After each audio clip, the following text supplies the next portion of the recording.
నమస్తే, welcome to hit TV. ఈ రోజు మనతో ఉన్నారు ప్రముఖ ఆధ్యాత్మికవేత్త శ్యామ్ ప్రసాద్ గారు. వారితో మాట్లాడి మరిన్ని విషయాలు తెలుసుకునే ప్రయత్నం చేద్దాం. నమస్తే గురుగారు. శ్రీమాత్రే నమః. గురుగారు, అమ్మా.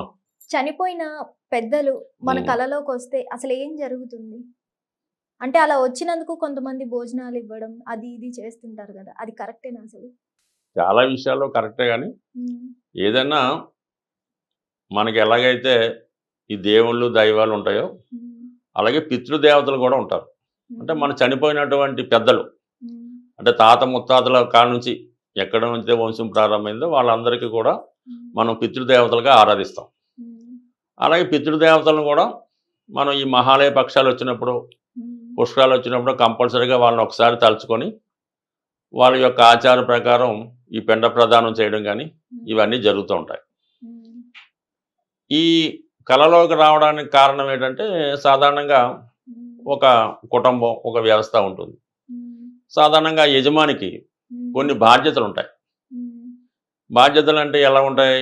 కంపల్సరిగా ఉమ్, స్త్రీకి అంటే అమ్మాయిలు ఉంటే వాళ్ళు కంపల్సరిగా పలానా వయసు రాబోతులకు వివాహం చేయాలి. ఉమ్, అలాగే అబ్బాయికి అన్నది ఏదో ఒడుగు చేయవలసి ఉంటుంది, కొన్ని కుటుంబాల్లో ఉండదు. ఉమ్, అబ్బాయికి కూడా ఏదో ఒక దారి చూపించి వాడిని దారిలో పెట్టే బాధ్యత కంపల్సరిగా తండ్రిదే. ఉమ్, అంటే పూర్వకాలం అలా ఉండేది ఏడు కాదు. అంటే పొలం ఉంటే అప్పు చెప్పేవాడు, ఏదో గుర్తుంటే చేతి గుర్తులై ఉండేవి. ఉమ్, ఇప్పుడు అంటే చదివించడం వరకే తల్లిదండ్రులు బాధ్యత తీసుకుంటున్నారు తప్ప తర్వాత ఉద్యోగం అది వాడు చూసుకుంటున్నాడు అనుకో. ఉమ్, ఏదైనా వాళ్ళని ఒక నిలబెట్టి ఒక వాడిని, అబ్బాయి అయితే వాడిని పెళ్లి చేసి ఉమ్, వాడిని ఒక ఇంటి వాడిని చేసేదాకా తండ్రి బాధ్యత. ఉమ్, ఈ విధంగా ఉంటుంది. ఎప్పుడైతే ఈ యజమాని సరైనటువంటి తన కర్తవ్యాన్ని, మిగతా విషయాలు పెద్దవాళ్ళు పట్టించుకోరు, ఈ పిల్లలు సంబంధించింది ఈ పెద్దలు పెట్టే విషయం ఉమ్, వాళ్ళకి ఇలా కొద్దిగా లేట్ అవుతుంది, ఇంట్లో మంచి జరగడం లేదు అనుకున్నప్పుడు కంపల్సరిగా జాతకుడి కళ్ళలో కనబడడం జరుగుతుంటుంది. ఉమ్, ఈ కళ్ళలో కనబడే సిమ్టమ్ బట్టి, ఆ కనబడే వ్యక్తిని బట్టి ఉమ్, మనకి ఆ కర్తవ్యాన్ని గుర్తు చేయడం జరుగుతూ ఉంటుంది.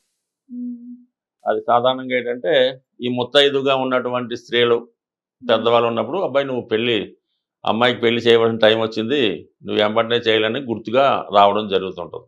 ఉమ్, అలాగే ఈ వీళ్ళు తండ్రి ఏదో చచ్చిపోయినప్పుడు ఆ తండ్రికి ఎంతసేపు ఉండో తాతగారికి మనవడి మీద ఉంటుంది. అవును. వీడు నువ్వు సరిగ్గా చూడలేదు, వాడిని సరిగ్గా పెట్టడం లేదు అన్నటువంటి విషయం అది ఉంటుంది. ఉమ్, సో ఈ విధంగా వాళ్ళు కంపల్సరీ సిమ్టమ్స్ ఇస్తారు. కళలో కనబడే ప్రతి విషయానికి ఏదో ఒక అర్థం ఉంటుంది. ఈ పితృదేవతలు కనబడినప్పుడు మాత్రం ఇది ఉంటుంది. ఉమ్, అంటే కొన్ని సందర్భాల్లో ఉమ్, మరి ఏదన్నా ఉమ్మడి కుటుంబంలో చాలామంది ఉంటారు. ఉమ్, ఎవరికన్నా వారికి అనారోగ్యం ఉంది, ఉమ్, ఏదో కొద్దిగా హార్ట్ కంప్లైంట్ ఏదో ఉంది, ఉమ్, ఇలా కనబడినప్పుడు ఏంటి కంపల్సరిగా మేము ఈ ఇతన్ని తీసుకుపోతున్నాం, మాలో కలుపుకుంటున్నాం, ఉమ్, నువ్వు కొంత జాగ్రత్త పడాలి అని ఉమ్, చెప్పడానికి కూడా ఇండికేషన్ వస్తూ ఉంటుంది. ఉమ్, ఆ విధంగా జరిగినా కూడా చాలామందికి జరగడం జరుగుతూ ఉంటుంది. ఉమ్, అలాగే అతను అలా కనబడిన 2-3 రోజులకి ఇలాంటి సంఘటనలు జరగడం కూడా జరుగుతూ ఉంటుంది. ఉమ్, అలాగే కొంతమంది కొత్తగా మనం పిల్లలకి అది పెళ్లి చేసినప్పుడు మళ్ళీ మన పూర్వీకులే మళ్ళీ పుడుతుంటారు.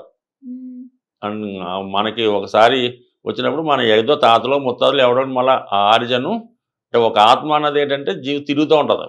ఇలాగేంటంటే వాళ్ళు ఏ గర్భంలో ప్రవేశించాలని తిరుగుతూ ఉంటారు, అవే ఆత్మలు తిరుగుతూ ఉంటాయి. అది వాళ్ళకి ఎవరు కడుపులో పుట్టాలో వాళ్ళు నిర్ణయించుకుంటారు. ఉమ్, ఇప్పుడు ఈ అమ్మాయి కడుపులో ప్రవేశించాలి అనుకుంటారు అనుకోండి, ఈవిడ పెళ్ళైన తర్వాత ఈ సందర్భం బట్టి ఆ గర్భంలో ప్రవేశించే ముందు కూడా కనబడతారు కళ్ళలో. ఉమ్, వాళ్ళు ఈ కుటుంబ పెద్దగా ఎవరు కనబడితే ఆ టైంలో 2-3 రోజులకో ఇప్పుడు ఈ అమ్మాయి ప్రెగ్నెన్సీ అనేట్టు తెలుస్తుంది. ఉమ్, అప్పుడు అర్థమవుతుందన్నమాట, అమ్మో ఇది మళ్ళా మా అమ్మ పుడుతుంది, ఉమ్, మా నాన్నమ్మ పుడుతుంది ఉమ్, అని తెలుస్తూ ఉంటుంది. ఉమ్, ఇది ఒక ఇండికేషను.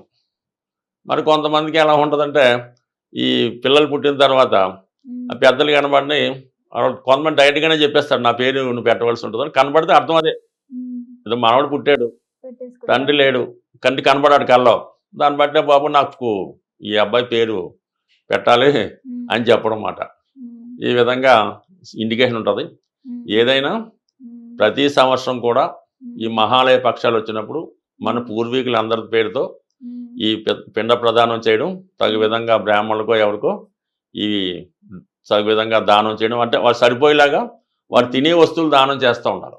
ఉమ్, అలా చేయడం వల్ల సంతృప్తి చెందడం జరుగుతుంటుంది. ఉమ్, పితృదేవతలు సంతృప్తి చెందడం వల్ల కూడా సౌభాగ్యాన్ని, ధనాన్ని ఇవ్వడం జరుగుతూ ఉంటుంది. సో అందువల్ల ఏంటంటే అది సిమ్టమ్గా తీసుకొని దానికి తగిన పరిహారం చేయడం మంచిది. అలాగే కంపల్సరిగా ఈ కాశీయో ఆ పుణ్యక్షేత్రం దర్శించి ఆ గైలోనో మనం 3 తరాలు చేయవలసి ఉంటుంది. తల్లి తరపు చేయవలసి ఉంటుంది, తండ్రి తరపు చేయవలసి ఉంటుంది, గురువు తరపు కూడా చేయవలసి ఉంటుంది. ఇప్పుడు ఎవరు చేయట్లేదు, కానీ ఈ విధంగా చేయడం వల్ల వాళ్ళకి కూడా చాలా బాగా కలిసి వస్తుంది. మనకి ఎలాగైతే ఈ నిజమైన దేవతలు అదృష్టాన్ని ఇస్తారో, పితృదేవతలు కూడా అంతకన్నా ఎక్కువ అదృష్టాన్ని ఇవ్వడం జరుగుతూ ఉంటుంది. ఏదైనా మనం నమ్మకం బట్టి ఉంటుంది, మనం ఎంత చేసుకుంటే అంత. ధన్యవాదాలు. సరే అమ్మా.